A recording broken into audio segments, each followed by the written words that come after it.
Assalamualaikum warahmatullahi wabarakatuh. Alhamdulillahi rabbil alamin, allazi anzala as-sakinata fi qulubil mu'minin liyazdadu imanan ma'a imanihim. Walillahi junudus samawati wal ard wa kana Allahu aliman hakima. Asyhadu an la ilaha illallah wa asyhadu anna Muhammadan abduhu wa rasuluh sallallahu alaihi wasallam la nabiyya ba'dah. Para pemirsa yang dirahmati Allah Subhanahu wa taala.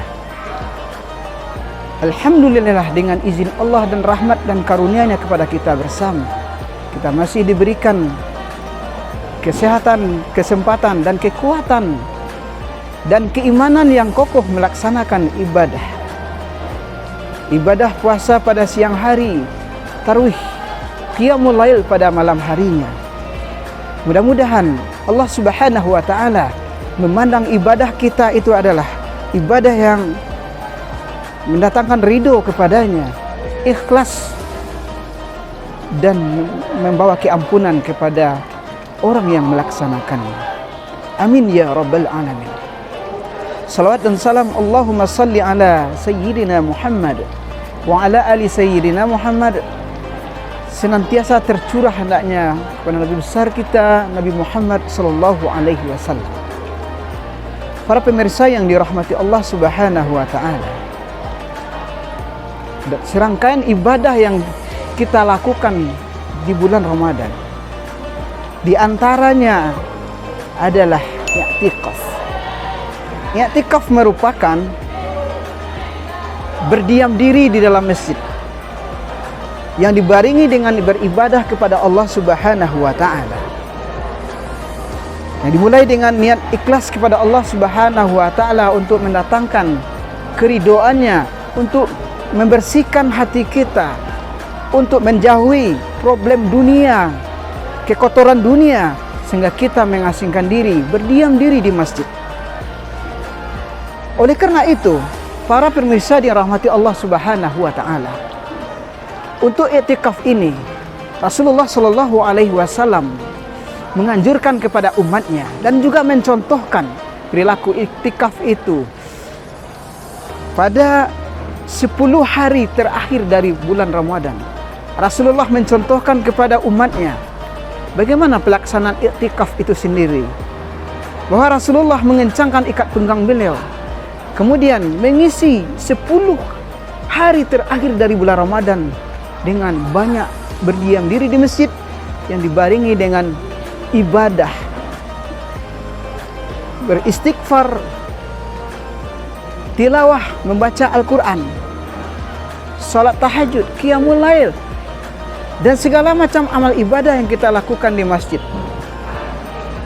Itulah anjuran Rasulullah sallallahu alaihi wasallam.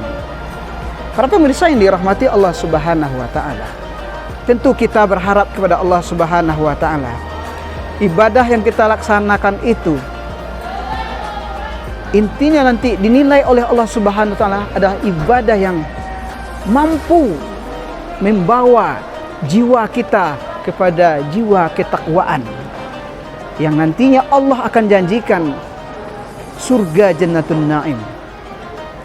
Di antaranya dengan beriktikaf ini kita melaksanakan 10 hari bulan Ramadan, kita mampu memproteksi diri kita, kemudian memuhasabah diri kita, mendekatkan diri kita kepada Allah Subhanahu wa taala, kemudian mengisi jiwa kita dengan keimanan, dengan membaca Al-Quran, dengan salat tahajud, salat taubat, kemudian zikir, mendengarkan pengajian. Nah, dengan itu kita juga ada kesempatan yang dimana dalam surah Al-Qadar Allah berfirman, Bismillahirrahmanirrahim, Inna anzalnahu fi lailatul qadr wa ma adraka ma lailatul qadr. Lailatul qadri khairum min alfi syahrin.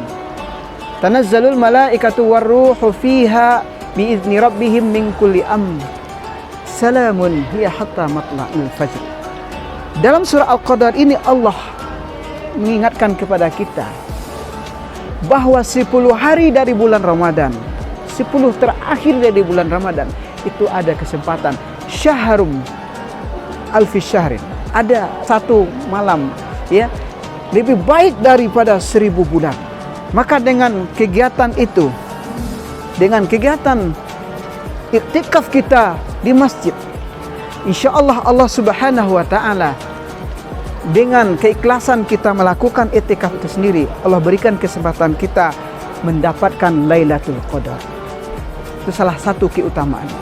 Kemudian para pemirsa yang dirahmati Allah, bagaimana hukum iktikaf ini kalau kita pandang dalam segi sunnah Rasulullah? Iktikaf ini hukumnya ada dua. Ada dua hukum. Yang pertama hukumnya sunnah. Sunnah dengan niat hati kita ikhlas untuk mendapatkan ridho dari Allah Subhanahu wa taala. Yang kedua wajib. Kapan iktikaf itu menjadi wajib? Ketika kita pernah bernazar kepada Allah Subhanahu wa taala, kalau kita akan mendapat suatu kebaikan nanti, saya akan melakukan iktikaf, maka menjadi hukumnya wajib. Kemudian waktu dan tempat di mana kita bisa melakukan iktikaf itu sendiri. Dari sisi waktu, iktikaf itu anjuran kita berdiam diri di masjid tidak hanya dianjurkan di dalam bulan Ramadan saja, tapi kapan waktu saja, asalkan kita ada niat ya beriktikaf kepada Allah Subhanahu wa taala. Kemudian tempat beriktikaf, para ulama sudah sepakat bahwa tempat iktikaf itu adalah tempat di mana masyarakat atau jemaah melaksanakan salat fardu secara berjemaah, salat bersama imam. Bisa di masjid, bisa di musala. Yang penting di sana ada didirikan salat berjemaah. Namun ada salah satu dari ulama mengatakan bahwa iktikaf itu seharusnya dilakukan di masjid jami. Maksudnya tempat melaksanakan salat 5 waktu yang juga di sana ada dilaksanakan salat Jumat. Tapi pada para jumhur ulama sudah sepakat ya lebih rajih boleh dilakukan di tempat-tempat di masjid atau musala yang ada di sana dilaksanakan salat berjemaah. Kemudian para pemirsa yang dirahmati Allah, iktikaf ini juga boleh dilakukan oleh wanita dengan catatan diizinkan oleh suaminya, kemudian tidak menimbulkan fitnah, kemudian dengan niat memang tempatnya terkhusus dari tempat-tempat para ikhwan atau para bapak-bapak atau para lelaki. Para pemirsa yang dirahmati Allah Subhanahu wa taala.